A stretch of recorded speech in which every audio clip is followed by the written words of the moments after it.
It's SJG D2 HBCU football. Sleep on Livingstone if you want to, and they can really punish you for it. Fayetteville State, they're never sexy, but they won. Sometimes we have to eat our crow, and I got to eat my crow this week, okay? Doom alert. Yeah, we're back at Heartbreak Hotel, and we're checking back in. What's good, everybody? This is SJG, riding along with K-Ferg, and you are watching the HBCU Game Day D2 HBCU football show. Hey, look, guys, before we even get started, please go ahead and hit that like button. It's a little thing that goes a long way. It helps the stream out quite a bit. So if you're on YouTube, please hit that. If you're watching via Twitter, X, if you're still there, go ahead and hit that button too, and Facebook as well. And we really appreciate you guys. We are now into, this is episode 13, I believe, of season 2. Chris, how you doing today, man? How you feeling? I'm here so I don't get fined. Yeah, man. Well, life has a way of throwing punches. And, saw a little bit of that this weekend. Neither of us. Like what you did there. Yeah, no suspensions here, though. We'll talk about some of the extracurricular activities that we saw in Salem a little bit later as well. But, we just wanted to, talk about this week in HBCU football. And there's actually a lot going on. We got 2 teams that made the playoffs. Several teams that didn't make the playoffs that thought they might be in the playoffs. We also had some coaching changes, and maybe that's not it.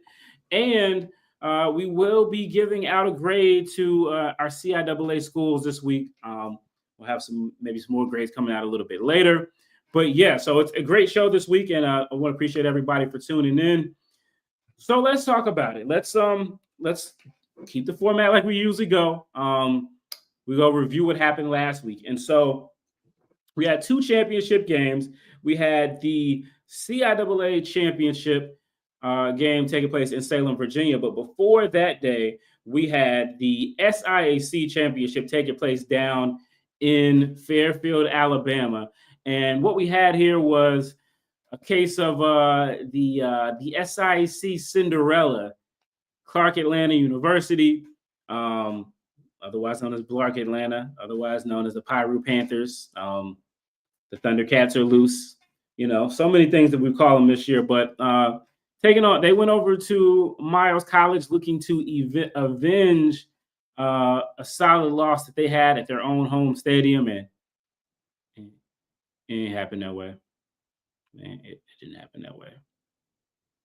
Chris, this was the score was 53-25, but in all honesty, from what I saw and everything, it wasn't really even that close. Your thoughts on the SIAC championship game as Miles just stripped Clark Atlanta down to the bare necessities and send them back to Atlanta. You are full of puns today. Well, let's just say this: like, Clark Atlanta had a great season. It was one of the biggest turnarounds in college football this season. But they went against Miles in the regular season. We saw how that went, and they tried it. It's like they tried again, and it got worse. I think a lot of that just started with just Clark. Miles took advantage of opportunities when presented to them in the form of Clark Atlanta turnovers. This game featured 6 interceptions thrown by Clark, 4 of those by David Wright. It was the second game in a row that he had thrown for at least 4 interceptions in a game, which is pretty remarkable all in itself. But, it was a slow start, but right. By the time you blinked, it was 23-0, and it was like early second. And, Clark really just never really got going enough. They don't have the defense to keep things going. One thing I'll just kind of point out, one of the things I just noticed in the season in general kind of goes back to something I've noticed it like in some of the seasons I've covered is when you're very heavy on the passing game and you don't really have that running game to speak of, it hurts you in the red zone. And I think that really caught up to Clark Atlanta this past weekend. And it's got a number of other schools have had to deal with that too.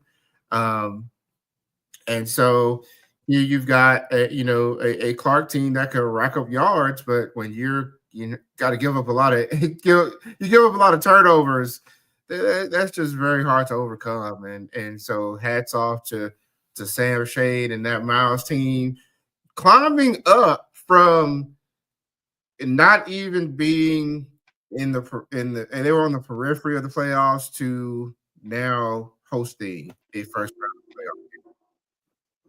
Yeah, no, it was definitely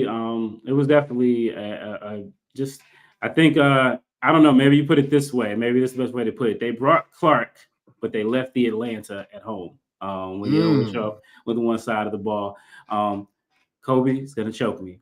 But let's hear a little bit from our guy Teddy Keaton on the Teddy Keaton Show with our guy Sly, and we're gonna show you guys a little bit of that.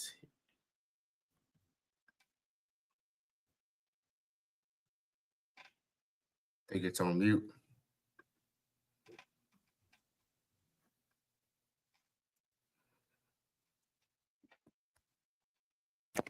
I was really proud of the moment. And I talked about it in my locker room speech to the kids about not allowing one moment to define what you have accomplished as an organization. Those young men fought. They did everything they could. But sometimes when you look across the field and your Jimmys and Joes don't match up with their Jimmys and Joes, and they didn't do it just once. They did it twice. They hung 49 one time and 53 the second time. So it tells you that your Jimmys and Joes have not caught up with their Jimmys and Joes. I tell the kids, you only lost one game, and that one game was against Savannah State. The other two games you lost was back-to-back between the best team in the league. And not only did they beat you, they convincingly beat you. They left no doubt on the field. So I'm going to put it in the urinals. I'm going to put it in the locker room. I'm going to put it in the shower. Put it on the wall that scores of them two games and remind them that what it takes to be a champion. And Miles, my hat goes off to Sam Shea, that staff, those players. That is a 2024 SIAC championship caliber team. Yes, sir. Yes, sir. Hats all right. So all those Miles Golden Bears for what they did, for what they did. Yeah. So that was Teddy Keaton talking about post-mortem about his season there. As he said, they just ran up against a Miles team that was just flat out better than them. And they not only proved it once, they proved it twice. And so he's going to put it everywhere. He's going to put it on the walls. He's going to put it on the urinals. If you're angry, you go in there to the urinals. Take out your anger. You feel angry. You will not forget what happened. I don't think the janitors are going to be too happy about it. Look, we've seen worse ways to take off aggression after championship losses this week, but we digress. So Clark Atlanta, Cinderella, she kind of went to the dance and showed up looking nice, and then she got popped in the mouth. So here we are. Miles College will be in the playoffs. We'll talk about that in just a little bit. But let's go over to the game, Chris, that you and I were at, the CIAA championship game. That was in Salem, Virginia, for the last dance there, if you would. They would be taking their talent to Durham, North Carolina. Very scenic place, but I for darn sure will be glad not to have to see Trump Town, USA every time I go to the CIAA championship game. So but we had a rematch Not only just like in the Clark Atlanta game where you had the two teams that played before, but they just played a week ago. And Virginia Union comes out on top 17-13 against Virginia State. Chris, we were both there. Your thoughts on the game? Well, it was a lot closer and a lot tighter than it was a week ago. You know, two teams having to play each other in back-to-back weeks is very, very unusual. Of note, this game was a lot low scoring than it was Saturday before last as well. I really sort of appreciate both teams and the coaching staffs and what they did to try to make adjustments, knowing that staying still wasn't going to work for either one. So I definitely appreciated that. I think we got to see VUU try to get the ball in Jada Byers' hands, swing passes and things like that. And we saw Virginia State take some risk, and especially with fake field goals and such. Yeah. It worked out for one team, VUU. It did not work out for VSU, and I think that sort of was just the way things just sort of played out, and a way to summarize everything. What was really interesting was that VUU almost had two running backs with 100 yards. They were very close to getting Curtis Allen, who at times looked really explosive. Mm-hmm. And he's a much bigger back than Jada Byers is. He's like 6'2", but he can explode and get to that second level. And when he does that, man, he can be a little tough to stop. He had 86 yards rushing. Jada Byers had over 170 yards rushing in this game.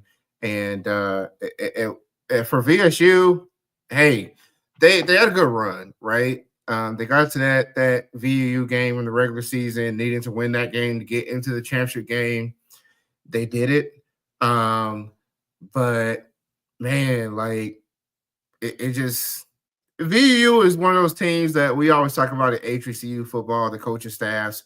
Some of them don't adjust because they don't have the personnel to do it. VUU has the personnel to do it, and that's exactly what they did. They used Mark Wright in the passing game just when they needed it. VSU tried the same thing with Romello Williams. It worked at times. They did have more passing yards, but they kept stalling out, and that was the issue. Some debate whether VSU should have gone for the touchdown to tie the game in the fourth quarter rather than kicking that field goal. 6 minutes left. I would be some. Yeah. There were 6 minutes left in the game, and they had the timeouts, and so they made a decision there. And the defense had been playing pretty well, but I tell you, man, VUU just decided to find ways to just pull out those first downs. They needed 3rd and 5. They got it to Jada Byers. He got 7. They needed another 3rd down. Jada Byers gets it to 1st and goal. So, I mean, they took a chance, but the defense kind of sort of broke on them, and that was it. By the time they got the ball back, it was only 12 seconds left, and you had to drive the field. So. Yeah, man. I just know. I think I remember telling you on the side, I was just like, why would you do that? Why would you do that? Because to me, I know they were at least in 10, right? So to me, it's okay, trust your offense, because more than anything, if there's one team in the CIAA that I am not giving the ball to with 6 minutes left to go, it's Virginia Union. Because they got you got the two backs who are great. You got Mark Wright. You got so many weapons. No, you're going to take the 3, hope we get the ball back. but then you're going to give them the kick return yardage that they're going to get there. They would have to start from what, the 20? I think now if you go for it and you don't get it they get it from the 20. So make them start from the 20, not wherever they start from. I just, someone said in the comments that Virginia State's defense let them down. I don't think so. If anything, their offense let them down. Their offense let them down. And I think, their defense has been keeping them, when they have played quality opponents, their defense has kept them in games. When they took that loss to Winston-Salem State, their defense played great. Their offense just didn't show up. When they lost to Johnson C. Smith, the one that actually did count, their offense didn't score enough. And when they lost to Virginia Union this time, their offense just did not show up. Carlos Fields and that defense, they've showed up. They've showed up consistently. And, it's a team game. It's a lot of if, buts, and shoulda, coulda, wouldas, and all of that stuff. But I just never felt good about giving Virginia Union the ball back with 6 minutes to go the way that the rules are on the clock. I just don't. Let me just play this out for the viewers, like what happened on that last drive for Virginia Union, because I think it's like a bit of a masterclass in what you're talking about. So the kickoff return was like 37, got them to the 30 to their own 37. That was Curtis Allen, and then they had a 15-yard penalty for face mask. Right after that, 6:18 left in the game.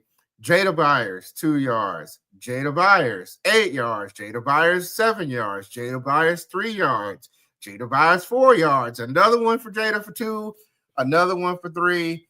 I mean, Jada Byers, 22 yards. And that was before anybody else had touched the ball. And that was Curtis Allen. He lost 4 yards. Hey, guess what? Jada Byers got those 4 yards back and then some. So I just, they had an opportunity to do something with it. They kicked, if you don't get the field goal, you force VU to drive down the length of the field. Instead, they kicked the field goal and then they spotted basically VU to midfield. They only had a half a field to work with, and they just gave it to Jada Byers after that. I mean, and that's what you do, right? I mean, that's what you got Jada Byers. I'm not trying to throw the ball and stop the clock. Like, if I can't convert the first down, I'm gonna pin you deep. So hey. Yeah, I don't know. Maybe it's having, seeing a certain team up close and you think about all the bad things that can happen to you at the end of the game and all the ways you can lose a football game. And so maybe I'm a little over pessimistic about it, but I was just like, I know this feeling. I don't like this feeling. Not my team. So yeah. Anyway, Virginia State, they see their season come to an end. We'll be handing out grades just a little bit, so you definitely want to stay tuned for that. Again, every game that they lost, they just weren't. Yeah, their offense just was ineffective, and so so here we are. No Virginia State. Hey. You got spotted a spot in the championship game. You had it at Mulligan. It just wasn't your year. All right. So next up, the next day. Well, before we even get to that, so you get off the field. Virginia Union turns the ball over, but as Chris said, only 12 seconds left, and they have to drive the length of the field. And then Will Davis says, "You know what? I'll just clean that up right here, guys. We'll just send you guys back on to Petersburg, Ettrick, wherever you want to go right now." So that was all she wrote. Then the fireworks come out, everybody's celebrating, and then chaos ensues, and not the kind of chaos that we like here. This is that other stuff. This is, to quote the great Avon Barksdale, this is that other thing, So definitely not what you want to see at any game. And, we've seen this. I literally saw this. This literally was the second time in 24 hours that I personally witnessed a post-game altercation, AKA, fisticuffs, a brawl.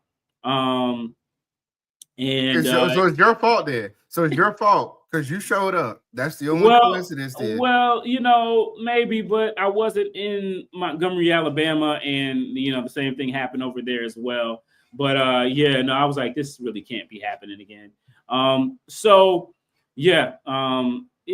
Again, when these things happen, we're kind of on the field, kind of capturing our celebrations, and that's one of my favorite things about HBCU sports or about covering sports. And seeing players win championships and win big games and celebrate, it's just really fun. And you want to capture all that footage. And then the next thing I know, I hear a ruckus. And the next thing I know, I'm looking back and sucker punches were thrown, and then folks responding accordingly. Just was not a great scene. CIAA Commissioner Jackie McWilliams Parker put out a statement, and, she condemned it. And she said that they were going to be doing an investigation. I know that the investigation is still ongoing at this point. I did hear Virginia Union head coach Dr. Alvin Parker talk about what happened. And it's just a very unfortunate incident. And, we'll have to see what happens to either of the teams. But again, VUU has games to play, and that's playoffs. I don't know whether or not CIAA will have jurisdiction over them. But it is kind of where it is. It was an unfortunate end. Luckily, it didn't go on for too long, but it was a couple moments of chaos out there. Steven, I want to address something here because I don't like this type of stuff. I'll be honest with you. Talk about where's the video and snitching and all this stuff. First of all, it's a TV game. Second of all, it's in a public setting. So it is, if you got an issue with fighting, it shouldn't be happening in the first place. Show some sportsmanship out here. That's unnecessary. That's crap. You just don't do that. You lose the game, you lose it. It's fair and square. It's done. You lose the game, you win the game. It is what it is. But if you would like to know about the difference in the footage, well, for one, as Chris said, it was a live game. And I actually was live before the end of the game in that previous situation on Friday night. Saturday, I did not go live. I didn't have the bandwidth to do so. And so, totally different situation. So if that answers your question. Again, both situations were horrible incidents. You definitely don't want it to happen. Post-game altercation, again, things happen in the heat of a game. You kind of get that. You see that a little bit more, but just some ugliness going around in HBCU sports, period. And, you hate to see it. And especially in some instances, there were coaches that were involved in it too. Luckily, from what I could tell from the VSU-VUU situation, all the coaches were doing their best to break it up. And they got it done a lot quicker than it did the other night in Durham. A couple differences between those two, but again, we are on the D2 HBCU football show. So let's continue, guys, with the program. So we also had, even before we got to the championship game, a couple of hours, 30 hours before, we got the first coaching change of the season at the HBCU ranks in the D2 world, at least, and that was Marcus Hilliard parting ways with Elizabeth City State. Coach Hilliard has been a part of that program. He actually is an alumnus of it, and he was previously a coach, but he's been the head coach of that program since the 2022 season. And his career started off with some promise. Obviously, Elizabeth City State, the smallest HBCU in North Carolina in terms of public HBCUs, kind of in a remote location. They haven't had a winning season since 2012. There's a lot of challenges with that job. And he was able to, have some games, have some wins. I guess the signature win of his career to this point would be last year taking down Virginia State. I guess that's kind of like the precursor to Fayetteville State taking down Johnson C. Smith. So it's it's definitely it is a situation that I don't know that a lot of people saw it coming. Again, Elizabeth City State's a school that it's not going to be a lot of times that they're not going to struggle just because of the way they're set up and where things are going. But Chris, I'd like to get you to weigh in on it and what kind of coach maybe could have some success over at Elizabeth City State. Well, when Marcus Hilliard took over in 2021, he signed a 3-year contract. And so that contract was up and they chose not to renew it. At the time, the contract was about at least $100K. Now, that's about the going rate for a head coach at the Division II level. And I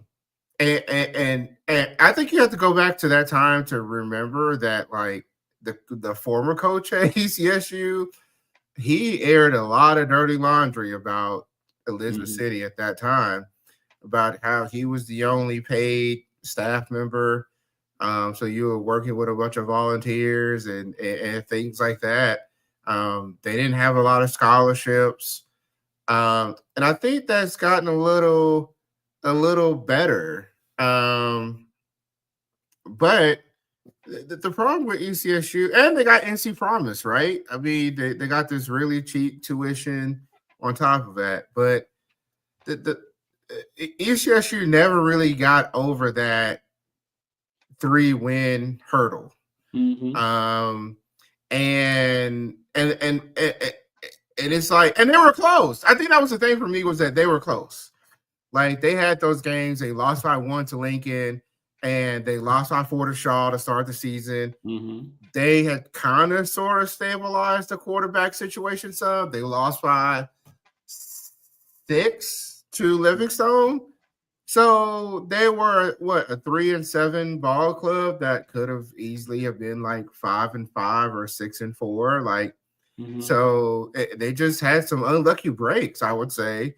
I just think the problem with Elizabeth City is it really takes a coach that is really willing to try to, like, be there for the long haul and try to build it up.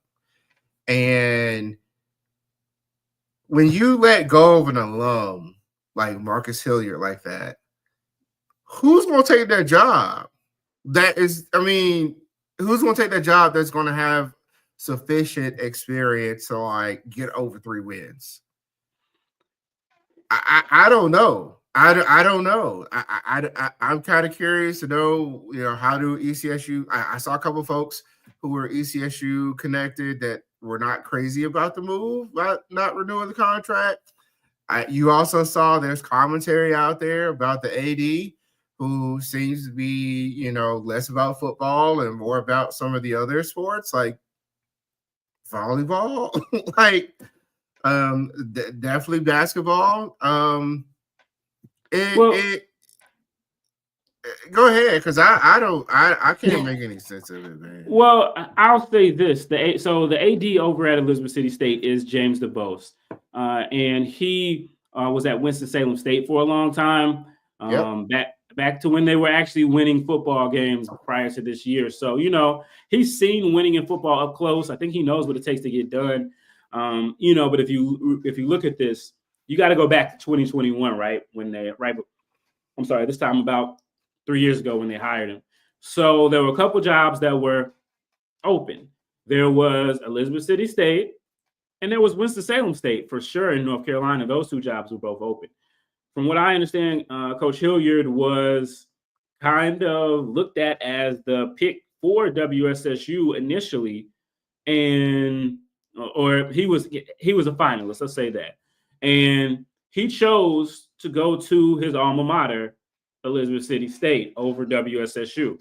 And so, things transpired. Now, at that point, AD DeBose was actually at WSSU at that point. And then a couple months later, he gets hired as the interim AD there at Elizabeth City. by a chancellor who's no longer there as well. Chancellor Dr. Kerry Dixon's now at North Carolina Central. So, when you think about a football hire, obviously there's a hierarchy there that idealistically you have a synergy of at least 2 of 3, but ideally 3 parts. That's your athletic director, that's your president, to your athletic director, to your football coach. And I think a lot of things have changed since Coach Hilliard got there. Does AD DeBose think that, that he could find someone better? I'm sure, he's been around. I'm sure he probably, has someone in mind for the job. Maybe he doesn't, or maybe it just wasn't a working situation that they thought could work out. Either way, Elizabeth City, it is going to take a special person to get down there and really get in the mud and get some time to do it. I got a name that I think would be interesting for it. Do y'all want to hear the name? Yes. Tell us, David. Oh man, I'm probably gonna get some text messages and phone calls about this, especially coming out of a 410 area code. But hey, there's a guy. He coached a championship defense in the CIAA. Then he went over to Alabama State and had a stint over there. But then his mentor, his head coach, got a head coaching job over in the MEAC. This man's name rhymes with Duell. Oh gosh. His name rhymes with Duell. I don't know. Crazy me.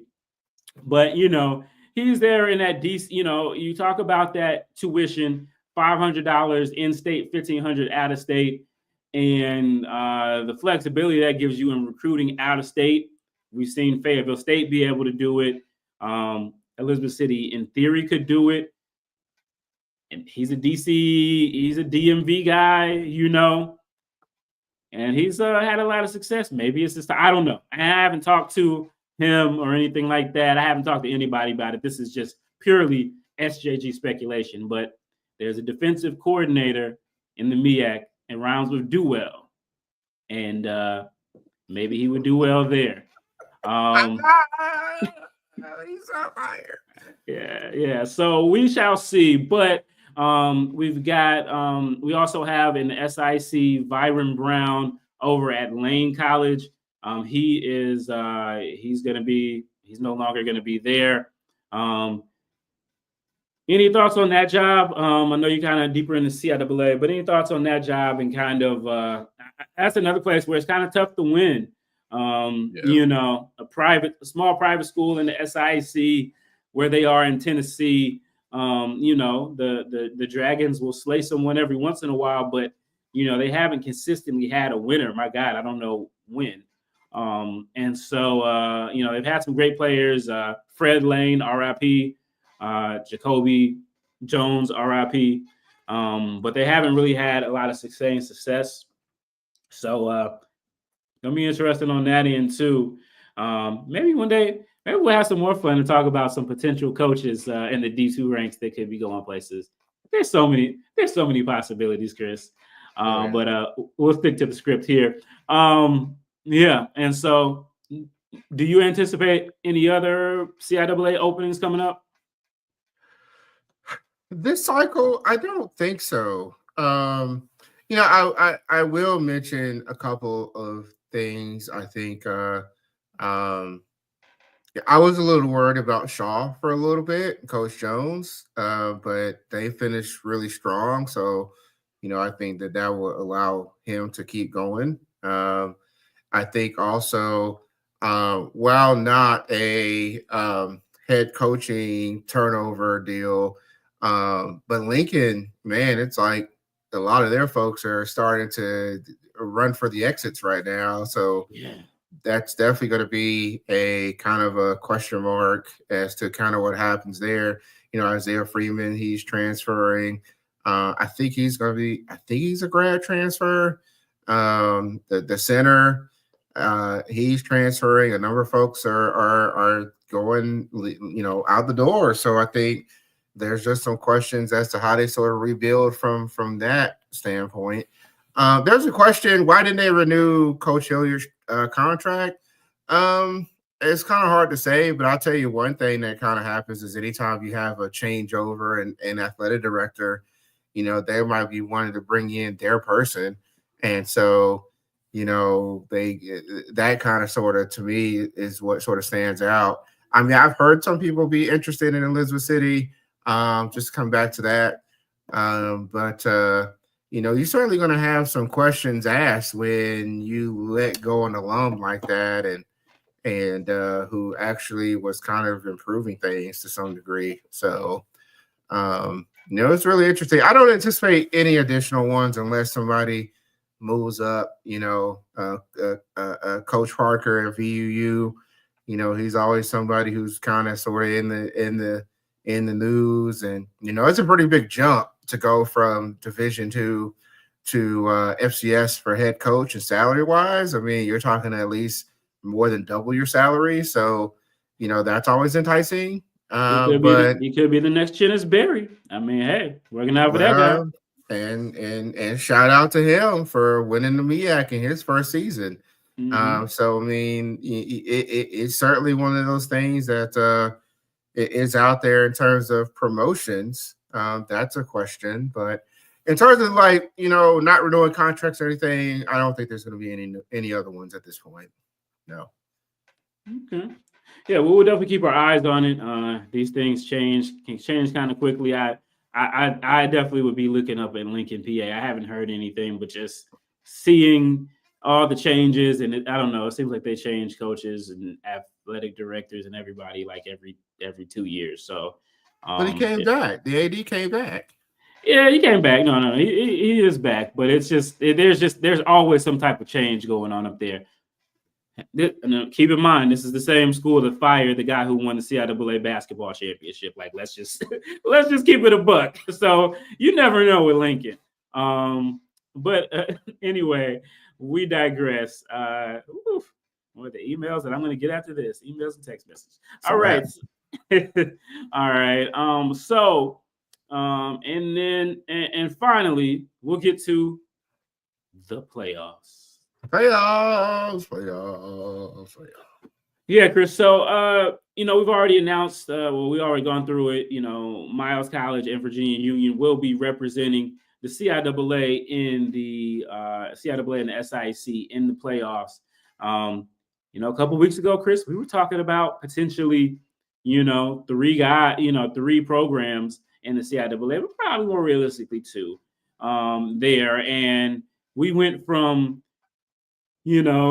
high in the sky 3 to strong 2 to just 1 over in the CIAA. I know you talked about it at length at other places, but your initial how shocked were you on a scale of 1 to 10 that Johnson C. Smith did not get in, and just kind of give me your this you know what, full screen them, Kobe, full screen them. It's all on Chris.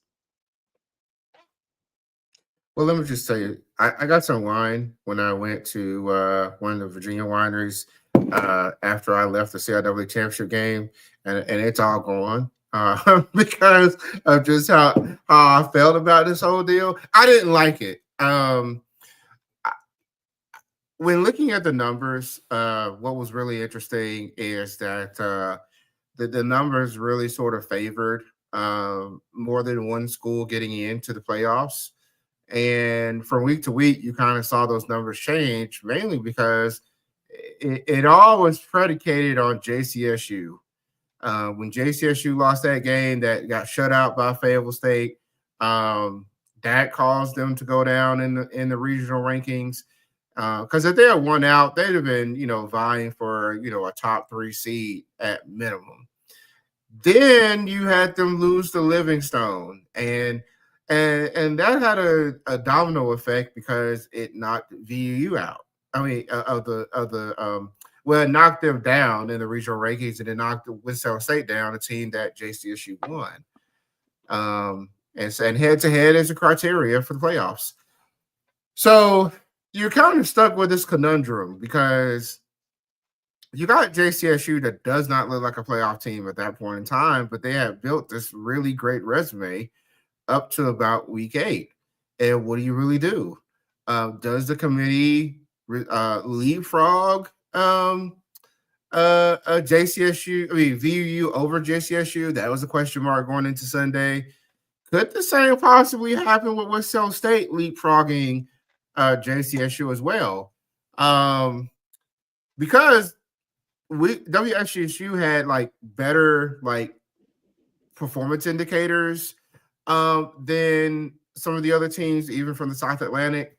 So they were certainly in play, but you had this head-to-head criteria to deal with, and that didn't favor them. So when Sunday came, it could have went from 3 South Atlantic teams in to 3 CIAA teams in, and it was like, well, what do you really do with JCSU at that point? And you look at what happened the last 2 weeks, and they didn't have like JCSU, VU, Winston State, Lenore Ryan, Carson Newman. JCSU, if I remember correctly, had the weakest strength of schedule. It wasn't weak, it was just the weakest of that group. And that did not help Winston State with head-to-head. So they put in 3 South Atlantic teams. That was Wingate, number 2 seed, Lenore Ryan, and Carson Newman. And JCSU and Winston State got left out. And again, nice to be a homer. I did not think the committee was going to leapfrog Winston State over John C. Smith. I just didn't see it happening. I was very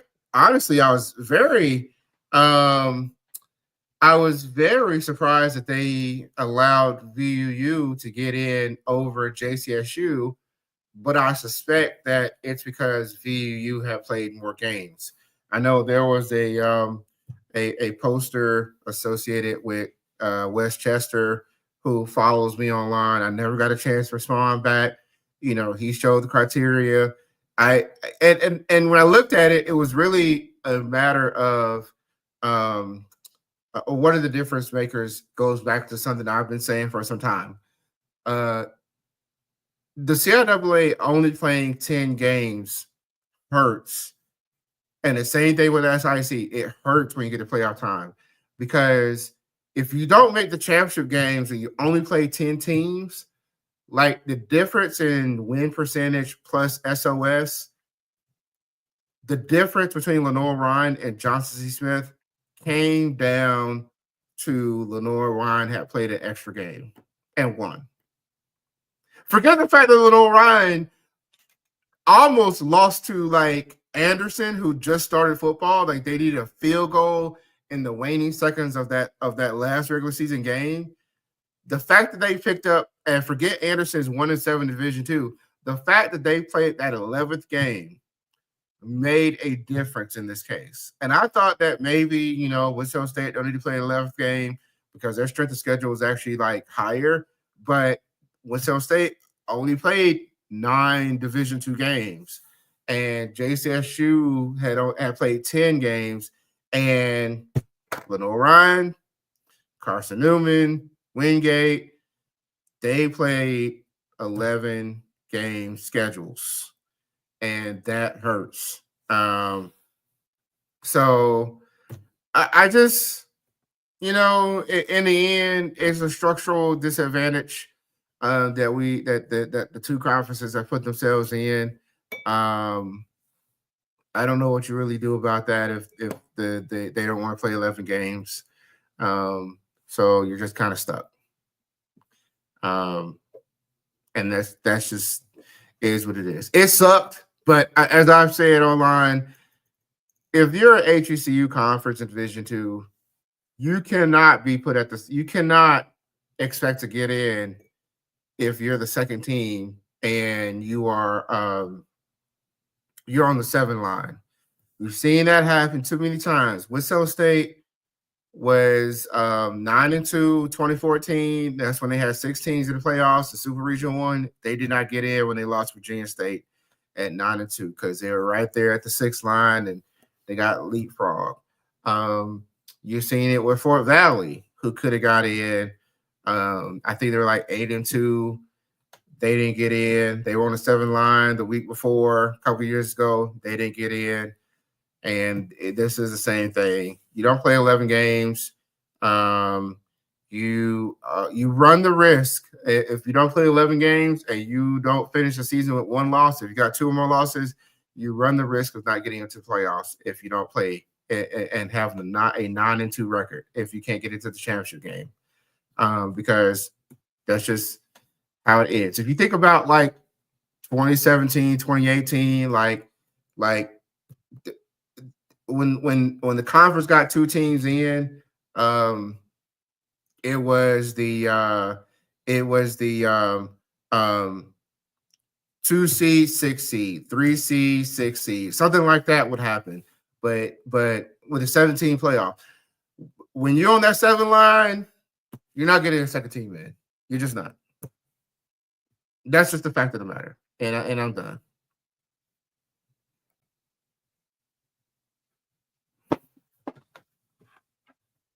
Oh, they should start scheduling harder out of conference teams. No, I don't think so. Here's why. Because the CIAA scheduled really well this year. They not only scheduled really well, they beat a lot of teams out of conferences. This is probably like the best I've seen the CIAA out of conference maybe since I've been covering the conference, and that might be 2016, 2017. Like, you beat, like, VU got the benefit of a Kentucky State team that got better over time. They got better. They ended up 4-6. Like, we were clowning them at the beginning of the season. They ended up 4-5 in Division II play. Berg is so hot with it. He's so hot with it, man. He's just his internet wouldn't even take it, man. He'll be back in a second. He was the D2 powers that be tried to shut him down, but you know what? We're not going down that easy. I just wanted to say, breaking down the Bulldogs, you know, my CIAA North teams, y'all, like I said, y'all are so cute. Y'all like to, you know, act like y'all are rivals. This is how bad Johnson C. Smith and Livingstone and Winston-Salem State hate each other. Winston-Salem State, Johnson C. Smith knocks Winston-Salem State down. Then Livingstone and Fayetteville State beat Johnson C. Smith to knock them out of the playoffs. I mean, it's just the level of hate rolling from I-85 north. You guys, you would never understand it if you were outside looking in. I do think we have Chris back.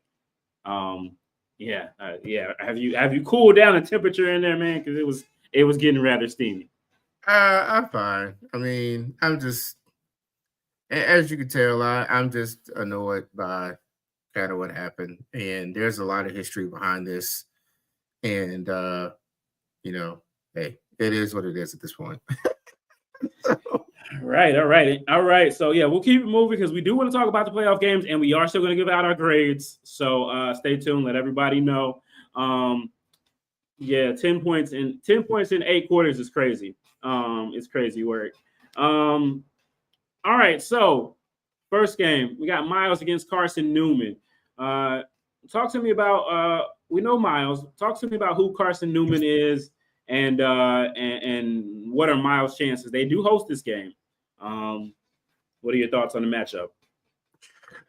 Well, this game may actually be a fast-moving one because Carson Newman, they were known for a long time as a team that ran the option offense. They went away from that after. If you're a Bowie State fan, you remember Carson Newman from the playoffs, first round playoffs. I believe it was like 2018 or 19, and they played. Bowie State had the defense to play them well at that time, but not enough offense. And they lost like 17-9. They went away from the option offense for a couple of years. They brought somebody in who knew how to run the option offense. And in the first year, here they are on the playoffs. Now, Yeah. So, but Carson Newman is a bit banged up on offense. So that is a question for them. And they haven't exactly been playing the greatest down the stretch. They do have a pretty decent defense, but it's a game that if Miles can remain disciplined on defense, and that is a strength for them, they have an opportunity to win this game, and I think that they will win. This will probably be a fast moving game in terms of the clock. Both teams love to run the ball. So I don't really expect a ton of stoppage in this game unless somebody continuously go out of bounds. Gotcha. And let's see. So you just reading Kobe message in the chat. Yeah, so we got that matchup, and then we also have another matchup. Kobe, if you could throw that graphic up, it should be up there in overlays, about Virginia Union's opponent and what they have done against HBCUs. Let's see. Yeah, that kind of sobering when you look at it. Kind of sobering when you look at it, Chris. Yes, the last time. So Wingate, depending on how you want to say it. Wingate. That's how they probably say Wingate. They are outside of Charlotte, private school, and they play a lot of HBCUs, specifically in the CIAA. They'll play Albany State every once in a while, but they are a program. I went back and did the numbers, and the last time they lost to an HBCU was in the tail end of the first Obama administration. That's how long it's been since they've lost to an HBCU. They currently have a win streak of 20 games against HBCUs, including 2022, where first they went on the road to Richmond, to historic Hobie Field, and smacked Virginia Union around. And then they went down to Columbia and smacked Chennisberry's Benedict squad down. So, they are battle tested. They do have their head coach has only been there for a short amount of time in that capacity, but he previously was the defensive coordinator. He's a brother. And so, what do you make of this Virginia Union going on the road to this Wingate team? Hey, first of all, let's talk about that one point you made. You think about the black head coaches that are in Super Region 2 right now. You got Tremaine Jackson of Valdosta. They're the top seed. AFCA Division, the regional coach of the year. Yeah, and now you've got Wingate's head coach as well, Rashawn Jordan, who is there, and then you got the two HBCUs, Sam Shade and Dr. Alvin Parker. So that's pretty awesome. That's just a little side note there.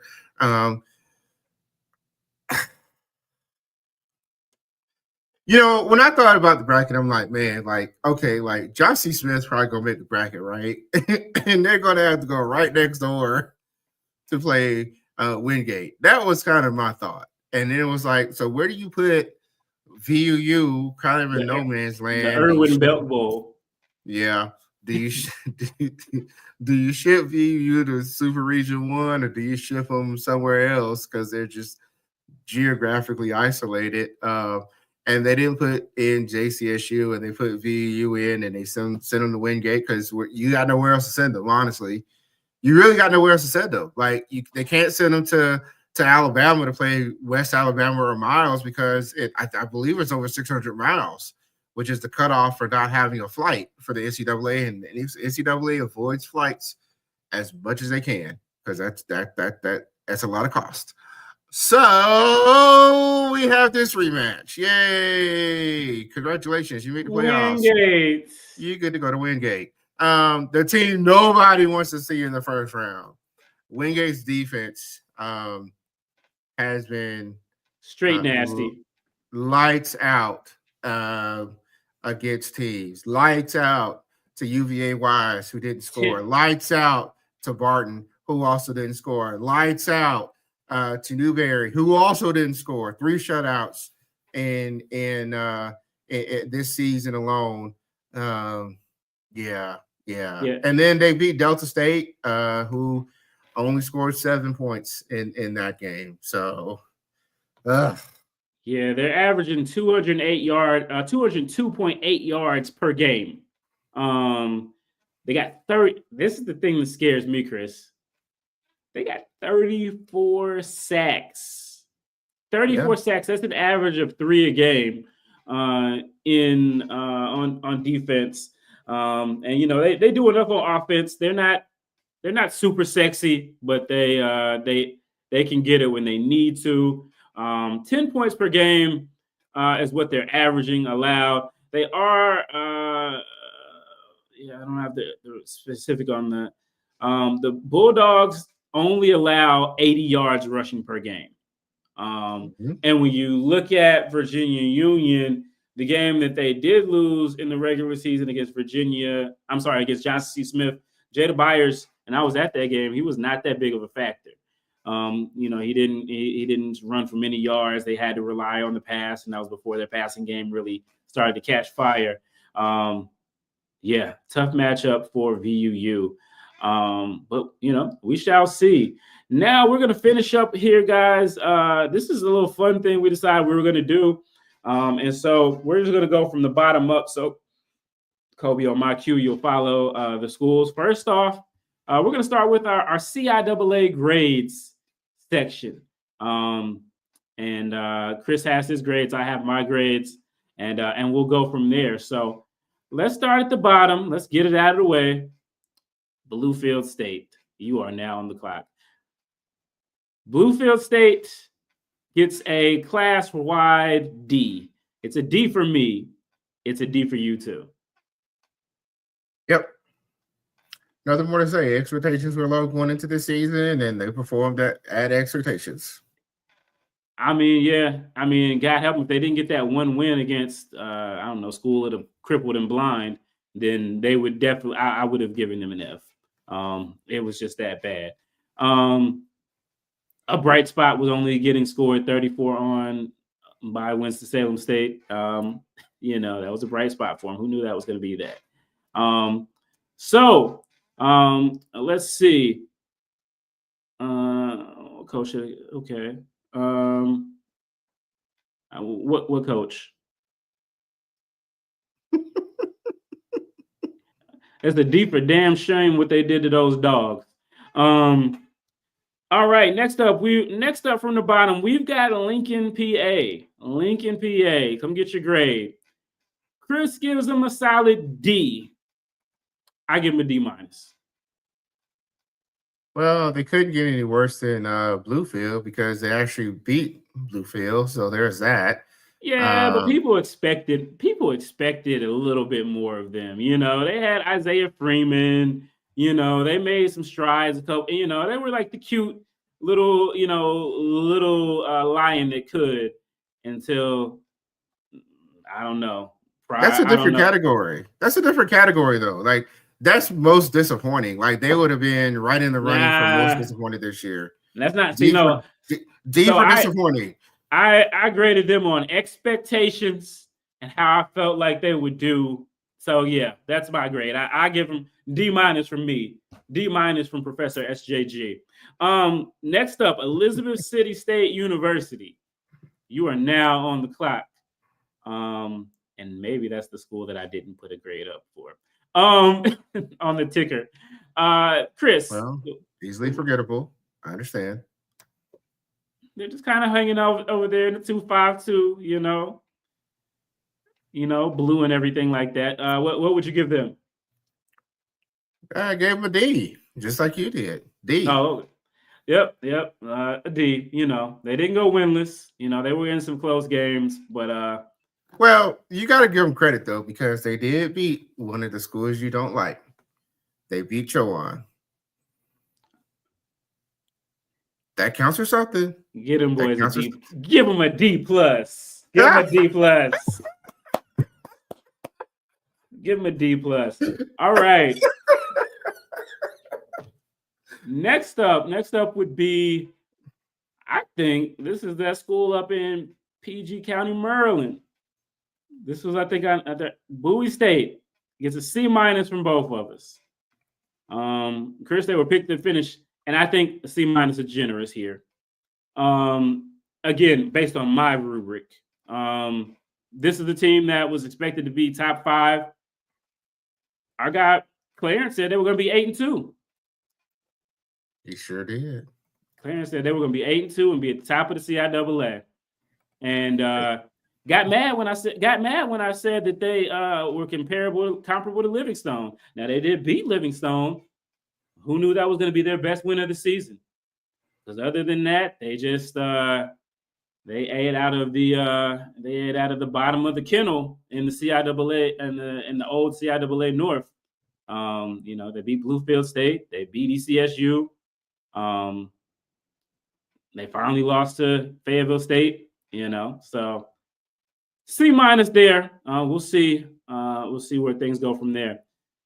Next up, let's go Shaw Bears. Let's see what we gave Shaw.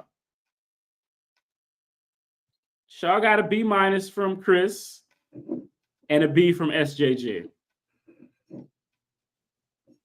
Why the B minus, Chris? I thought that they performed above expectations for sure. They ended up 6-4. They had a pretty decent win against Albany. They had a good win against Livingstone. But they just sort of hit a bit of a ceiling to me. And the teams ahead of them, they're not that much far ahead of them grading wise, but so where do you put them? It's above average. Like a C is average, right? So I mean, they deserve more than average. But it was a good season. It was just good. That's about it. You've convinced me that I went too high. It should be a C plus. You actually convinced me I went too high.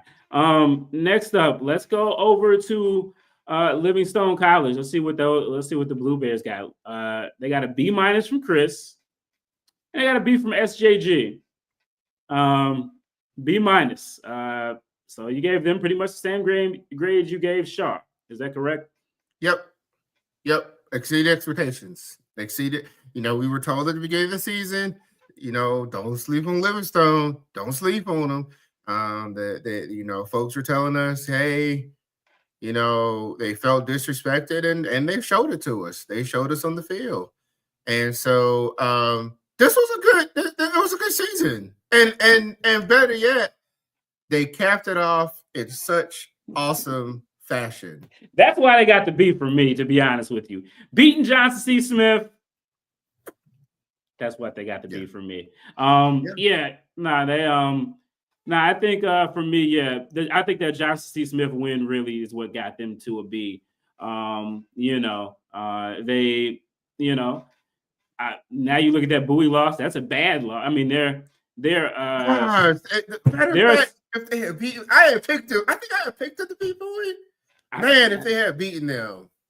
I mean, I ain't gonna be that upset that they didn't beat them, but it was I mean, that was a winnable game for them. I just thought they I don't know, maybe they just got tired from the bus ride up I-85 to 95, and they just weren't ready to play when they got up to PG County.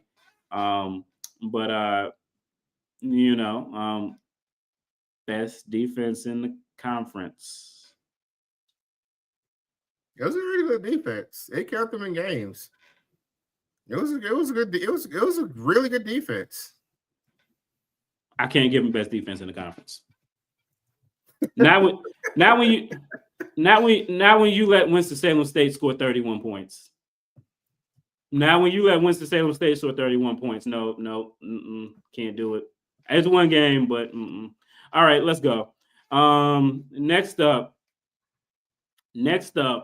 we've got, let's see who else we got. Let's go over to the VSU. They get a B. get a B.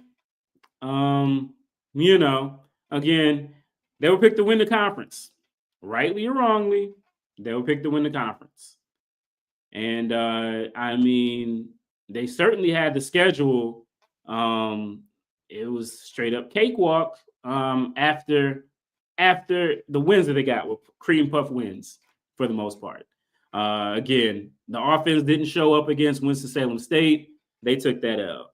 The offense couldn't get past over the hump against Johnson C. Smith. That was an L. And once Virginia Union decided they really wanted to play, they couldn't get them there either. They had, so, you take away that VUU win. Again, VUU kind of already clinched everything. They, what impressive wins do they have? None. They beat up on Lincoln. Woohoo. They beat up on Bluefield State. Whoopee. And yeah. So, all right.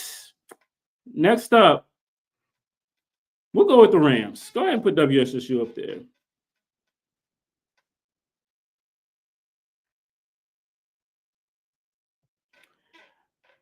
All right, Chris, you give him a B. I give him a B plus. Why was it? Tell me your B. Winston-Salem State finally got to 7 wins, the most wins since 2016 when they went to the conference championship game. And 84 years. And I thought it was a really good season, right? They had to do a lot of fighting in overtime when they could have been putting teams away. The clock was still moving when they were fighting. And there was a lot of good things. I think when you look at the VSU game, I think that they caught some lucky breaks by not having replay. When you look at the A&T game, they should have won that game. Just like VSU had their chances against Norfolk. And when you look at VUU and JCSU, they had their opportunities, right? And they just couldn't capitalize. And I think that, like, when you look at sort of where WSSU is building right now, I think it was a great season. This is a good grade. It's solid. It's a solid team. So a B sounded about right. I thought anything beyond that was just too generous for me. Yeah. That's only one game. Look, that's only one game. Relax. That's only one game. Relax. Okay, yes. Johnson C. Smith was Johnson C. Smith was good. So I give him a B plus for this. Winston-Salem State had the toughest schedule. The way it played out, they played the toughest schedule. They played the top 8 teams in the conference minus themselves. There were 2 teams that they were just there were the 2 games that they just straight up lost were obviously Virginia Union and Johnson C. Smith, they won the VSU game. They beat Bowie State. They went and got they got their face back against Fayetteville State. They went in, and I think the thing with WSSU is in the last couple of years, they've lost games at the end of games. And this year, for the most part, in those games, they found a way to win them. So I'll give it a B plus. Let's go over to JCSU.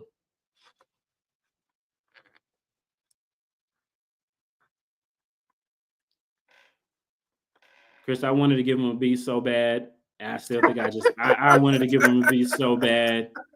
Like, I wanted to give them a B so bad just because that end. I mean, you talk about a crash and burn. I mean, they come over, they gonna come out hot. Everybody's excited about them because nobody remembers the last time that they were really good. And they're in Charlotte, and it's a sexy story, and they're on College Game Day and all of this stuff. They come up to Winston-Salem State, and they finally beat WSSU for the first time since Michael Jackson had an afro. They're over there throwing confetti bombs and just, whatever. And then they scored 10 points in 8 quarters. Just completely just fell apart. I don't know that they ever found their way back from Winston-Salem to Charlotte. And but they started off 8-0. So They get a B+. But man, and they fumbled the bag for the rest of the conference too. Let's also forget that too. So B+. And we'll finish out with VUU. Wait, you forgot Fayetteville. Oh, those guys. Yeah. My bad. See. Okay, let's go next to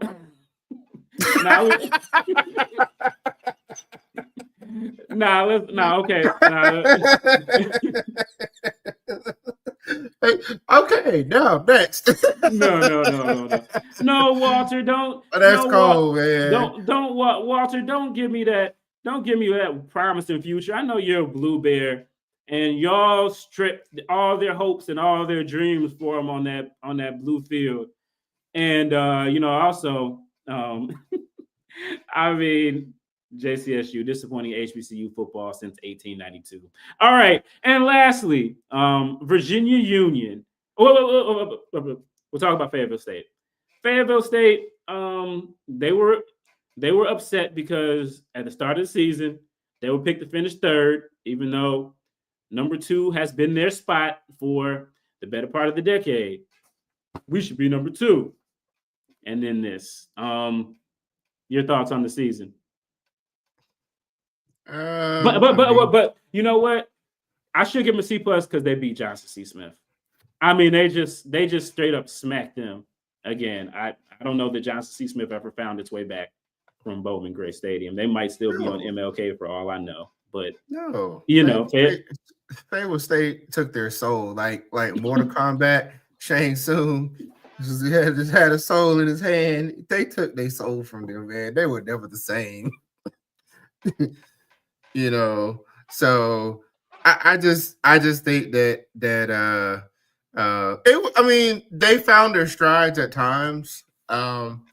And they started off with that Pembroke win, and Pembroke actually did halfway decent this year, but the name of the game, they didn't have consistency, and that's what really hurt them. And then they should have never scheduled Valdosta State. I don't know why they did that. They got shut out of that game. That's just a totally different league. Hey,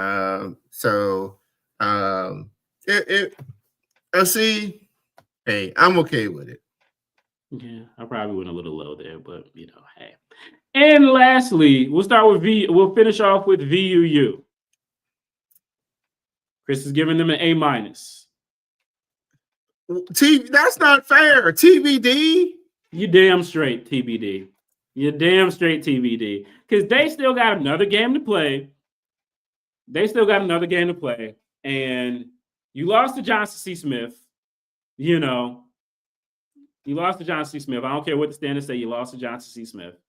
And then you go over there and score 91 points against Bluefield State. Whoop-de-doo. You're going for 2, doing all this stuff. And then the next week, you just turn the ball over 4 times. You just let Virginia State look like the 2002 Rams, LA Rams, or St. Louis Rams. I mean, did you really even care? Did you just want to get them to beat them in the championship game? I'm still not certain whether or not that was the case. Either way, Virginia Union, you've been to the playoffs for the last 2 years. You are now the back-to-back champion. This is your time. This is your moment. And this is the CIAA. It doesn't just count that you made it to the playoffs or that you won the CIAA championship. Damn it, you got to win. You got to win. You're the founding member of the CIAA. You got to win a playoff game. If you don't, that will determine my final grade from you. Right now, I'm on the line between the B+ and the A. But yeah, and also again, the CIAA North was just food. So you take away that too. So there we go. To be continued, to be determined. Well, guys, I hope you enjoyed this. We went a little bit longer tonight, but I think it was fun. Let us know what you guys think about our grades in the comments, whether or not we were too harsh, too easy, too biased, or whatever. So grade our grades. All right. Well, look, All right, Amanda. I appreciate it. Yeah, man, this has been fun. Go check out some playoff football if you can. Look, Miles, Virginia Union. Look, it's been a while since the CIAA and the SIC have won the championship. A playoff game. Go ahead and do this so next time we won't have to fight quite as hard. Appreciate you guys for tuning in as the grades just continue to roll in. They lost 35-28 and played terrible. That's the crazy part. I'm sorry, when you scored 90, you go on for 2 and scoring 91. Come on, you're supposed to be that team all the time. Yeah. So more. Appreciate you guys for tuning in, and we will catch you on the next one. It's SJG D2 HBCU football. Sleep on Livingstone if you want to, and they can really punish you for it. Fayetteville State, they're never sexy, but they won. Sometimes we have to eat our crow. And I got to eat my crow this week, okay? Doom alert. Yeah, we're back at Heartbreak Hotel, and we're checking back in.